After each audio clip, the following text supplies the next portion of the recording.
Well, you're going to love our next interview. Of all the people that we managed to track down in the Hajj is a Hollywood movie actor, Omar Reagan, now a Muslim. Thanks so much for joining us. You've acted in the movie Rush Hour 2 as a double for Chris Tucker. Tell me about how you went from Hollywood to Hajj. That's an amazing journey in itself. Yeah, when you put it like that, it kind of, I don't know. It's the first thing that comes to my mind, like, wow, how did I get here? I can say I'm grateful. I know my mother, she converted to Islam when I was young, but I grew up making a lot of mistakes. We won't get into that. Yeah, please don't tell nobody. Don't tell nobody. But then I started working, and I was always raised to be a good person. And then I joined up with this group called the Canadian Dawah Association, which I ended up being the program developer for it, and we started doing little functions like Stop the Violence and things in Canada and things in the U.S. And then they said, hey, we're sending you to Hajj. And I was like, what? And I didn't feel like I was ready, so I started trying to study, and I came last year. All right, now, as I mentioned, you've doubled for Chris Tucker. You know what I'm going to ask you? I got to ask you, what would Chris Tucker say if he was on Hajj? He'd probably say something like, hey man, it's a lot of people and they pushing me.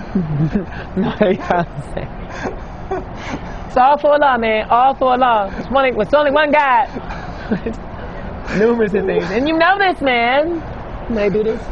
I got new life. How do Hollywood? You're still working in Hollywood, so yeah. It's quite an interesting balancing act. Do Hollywood and Hajj really go together? You can maintain those two roles.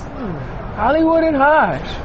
Yeah, that's controversy right there. That is controversy. It's like, when you hear it. But, is that Bernie Mac now? Or what is that? Hollywood and Hajj. Now, you know, it's conflicting, but it works because Hollywood teaches you kind of like put on this, be a fake person, be another person, and Hajj teaches you to really be yourself. It strips you of everything that you thought was so important and everything that you really fight for. It's about me and what I need. And Hajj, man, you know, you sleep on the ground, you know, you wear nothing, as you can see.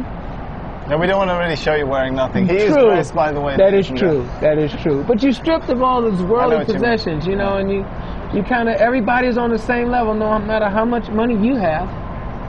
We're the same. So I can take that back to the U.S. with me, you know. Be a nice person, be a good person. What Islam really teaches is have good character and good manners. Tell me, Omar, does it hurt your Hollywood profile, your Hollywood career, that you have such a high profile as a Muslim? As you mentioned, you're in Hajj, you're talking to us on TV, you're part of the Canadian Dawah Association. I don't know. That's a good question. I'm going to find out when I go back home. Well, if you need a job, I'll talk to my boss. Yeah, do that, because you asked, they'll be like, you was on Al Jazeera? What? Like, they love us.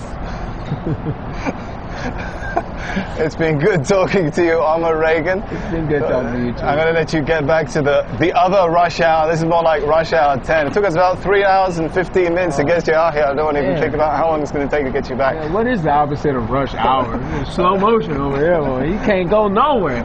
It's just too many people. They in mountains and everything. It's beautiful, though. It is beautiful.